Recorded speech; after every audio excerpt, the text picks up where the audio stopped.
Ndabahaye ikaze muri kino kiganiro ndanabashimira kuba muri ko muragikurikirana. Ndi Acher niyo nizigiye. Ngiye kuvuga kwijambo ni kibazo kivuga ngo mbega ubukirisu canke kwizera rukirisu ni umuti w'ingorane canke n'isoko y'ingorane. Sinza guheza rino jambo ni rirerire nshaka kuritangura muri kino kiganiro.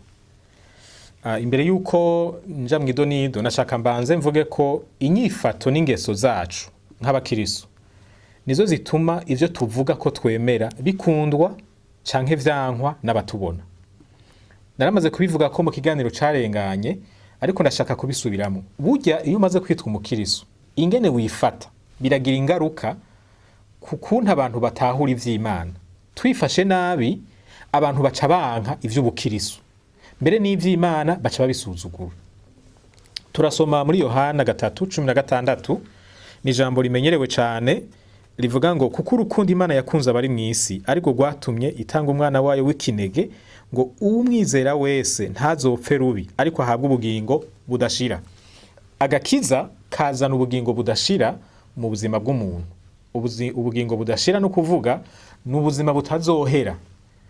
Iki kintu ntikijanye n'ifungurwa, ntikijanye n'impuzu twambara, ntikijanye n'ubuhinga, ni ikintu cerekeye kuzobaho ibihe bitazoshira. Ni ikintu kiza giciye mu buzima bw'impwemu, mu buryo bw'impwemu.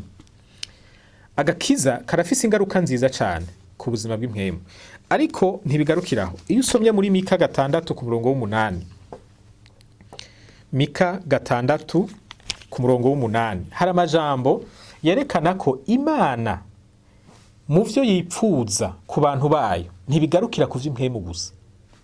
Hari amajambo avuga ngo ko nakweretse icizi cari co ga yewe muntu.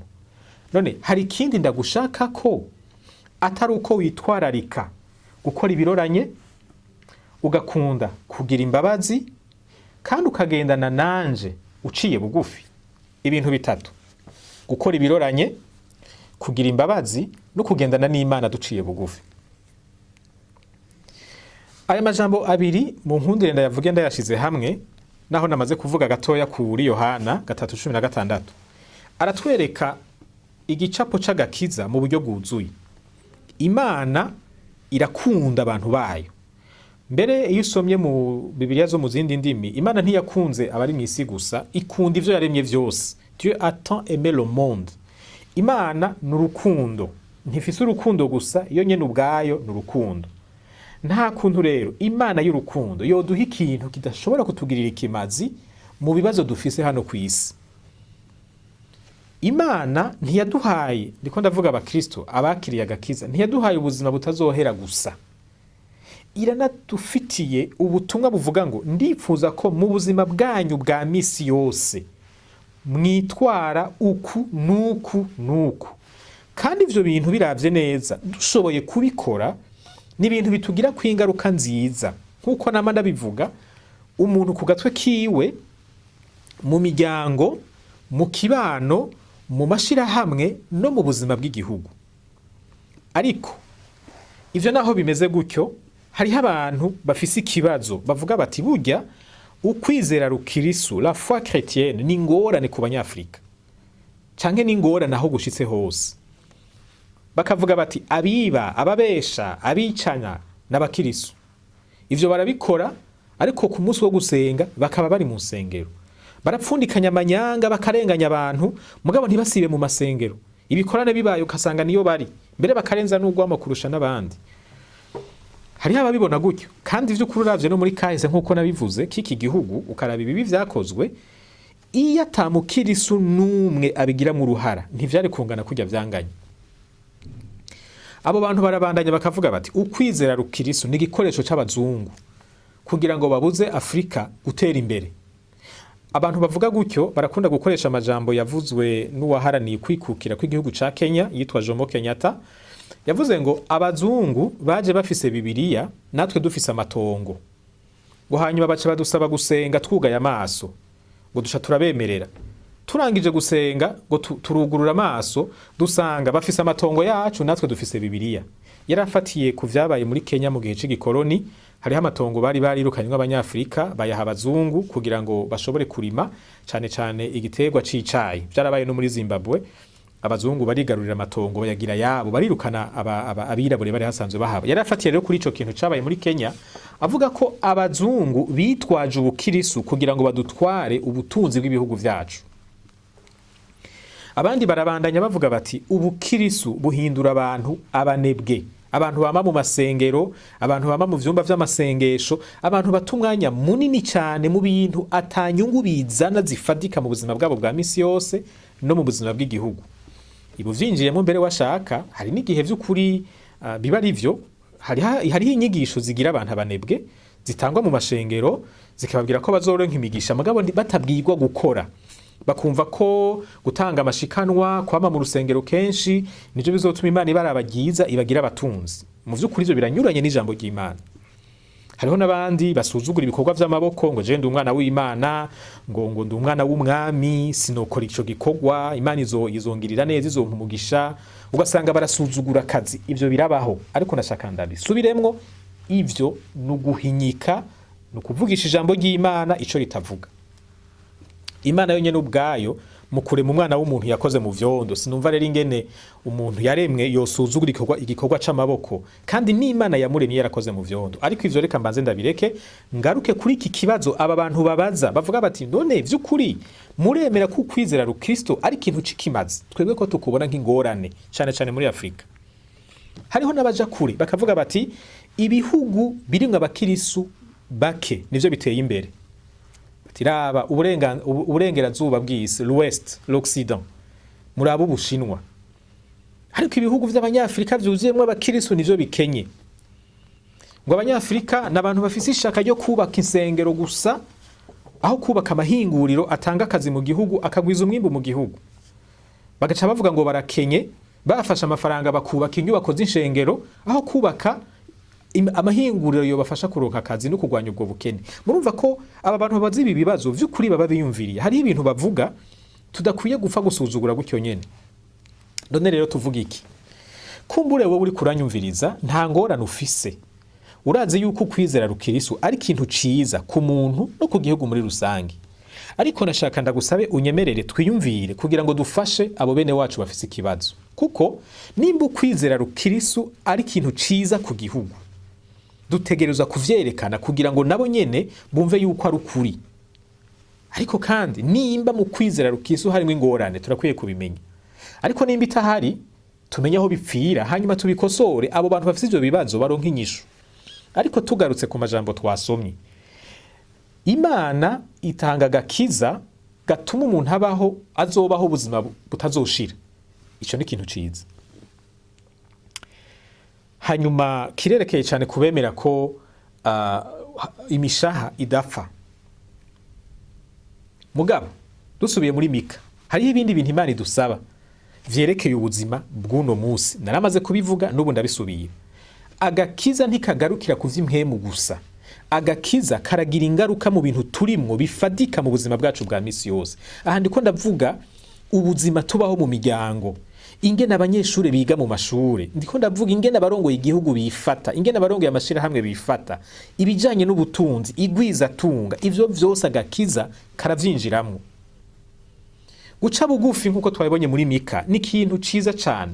Gukora ibiroranye, ibintu biri juste, biri mu butungane ni ikintu ciza ku gihugu. Kandi no gukunda kugira imbabazi, kuba abantu batumye mu mitima, navyo ni ibintu vyiza ku gihugu.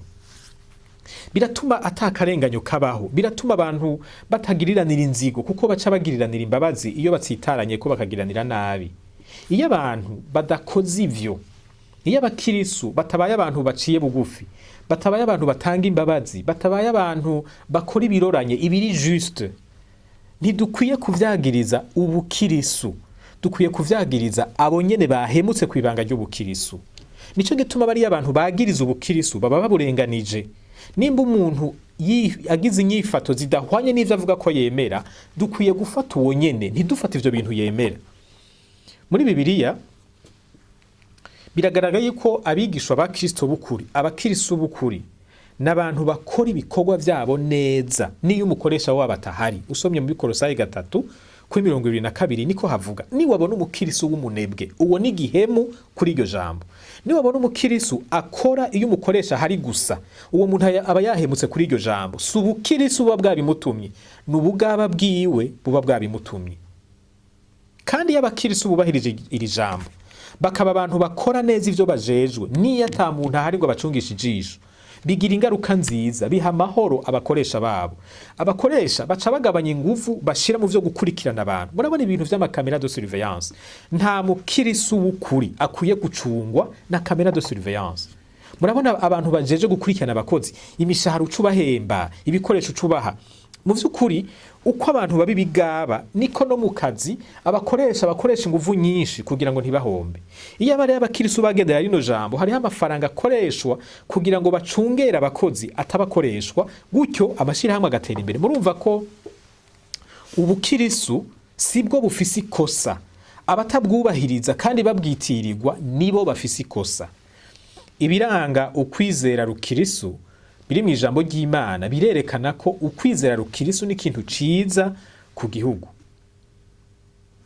ariko ba abantu babaza vya bibazo barafise aho babikura barafise ivyo bafatirako baravuga bati none ico gihugu kigiriyemwe amashengero ariko kiguma gikenye none mwumva kugira amashengero menshi bitumariye iki muri bino bihe vy'ukubaho kwacu k'uyu munsi ego nivyo ivyo byo muri kazoza mu nyuma y'urupfu urumva nta n'urashikayo kumbure ntitwobahaririza none ni kubera iki ayo mashengero atagira impact ifadika mu bijanye n'ubutunzi abandi bakavuga bati none vya bihugu birimwe abakirisu bake usanga amashengero arimwe abantu 10-20 nabo nyene babatama bakera cane ugasanga ugwaruka ivyo gusenga barabihevye ni kwereka ivyo bitunze abandi bati mbega igihugu kitemera Imana nk'Ubushinwa bafise intwaro ifatiye ku kutemera kw'Imana ibaho atheisme ni kwereka igitera imbere mugabo abavuga ngo twebwe ngo turabakirisu ngo turemera Imana ugasanga nivyo biri nyuma ibi bibazo ni vyiza kuvyibaza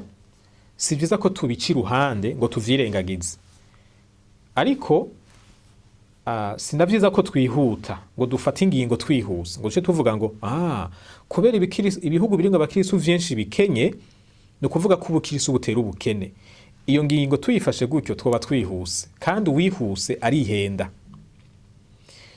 ibihugu vy'Uburayi birafise kahise ugutunga kwavyo ntikwatewe nuko bavuye ku Mana benshi muri bo ahubwo umuntu avyinjiyemo neza uhava usanga kuba barigeze kubaho bari mu bihe baha agaciro ivy'Imana nivyo vyabaciriye inzira yabashikanye kuri ubwo butunzi n'igihugu c'Ubushinwa si vyiza kwihuta kuvuga ngo kubera gifatiye ku ntwari temera kw'Imana ibaho communisme ngo nico gituma batunze no kuvuga igihugu gishaka gutera imbere gikwiye kwiyamiriza ivy'Imana oya naho nyene twoba twihenze burya ubuzima bw'igihugu bugirwa n'ibintu vyinshi kandi nivyo twita gutunga turakwiye kuvyitondera kuko gutunga si amafaranga gusa mu buzima igituma abantu baroranirwa si amafaranga gusa kandi mu Bushinwa burya hari abakirisu benshi ariko ivyo ikiganiro ni kigufi ntitwobijamwe ico shaka kuvuga nuko kwibaza ivyo bibazo ni vyiza ariko kwihuta gufata ingingo ni bibi kuko hari ibintu vyinshi vy'urusobangane dukeneye kubanza kwinjiramwo imbere yuko dushobora kwemeza ko ubukirisu ari ngorane ku buzima bw'igihugu ariko dufashe ijambo ry'Imana ryoryo biragaragara yuko aho ubukirisu bwakiriwe neza bizanira ivyiza igihugu ntibizana ingorane mu gihugu mu kurindira rero ko tuja mw'idonido nashaka mvugira ijambo la foi chrétienne ubukirisu ukwizera rukirisu siko kudutera ingorane ziva handi bantu musigaye mutemera ivyo gukizwa kubera uburorero mwafatiye ko bw'abakirisu bifata ukuntu kutariko mwafashe ingingo itariyo mumeze nk'umuntu yabonye umukozi wo muri banke afise inyifato mbi mugaca muheba gukorana n'amabanki inyifato mbi y'umukozi wa banki ntitume igikorwa c'amabanki kiba kibi umuntu akwiye gufata ingingo afatiye ku kuri ntafatire kuvyo yibaza ko ari ukuri nashaka ntera intege umuntu wese yamaze gucika intege abona ivy'ubukirisu ari ubuswaganyi gusa wavyise ubuswaganyi kubera wahuye n'abaswaganyi biyita abakirisu hariho aba escro biyambitse umwambaro w'abakirisu kugira ngo escroquerie yabo bayinyegeze enda reka gufata ingingo yihuse. Nashaka mbwira n'umukirisu yamaze kumera nk'uwunyiganyega mu kwizera kwiye kubera ivyo yumva bavuga ku bukirisu. Oya, ubukirisu siyo ngorane. Ingorane nababwitwaza mu gukora ibinyuranye n'ico ubukirisu buri. Tuzobigarukako mu biganiro bikurikira, mu kurindira Imana ibandanye ivugana namwe, ibandanye bigisha, ibandanye bakomeza kandi ibandanye bahezagira.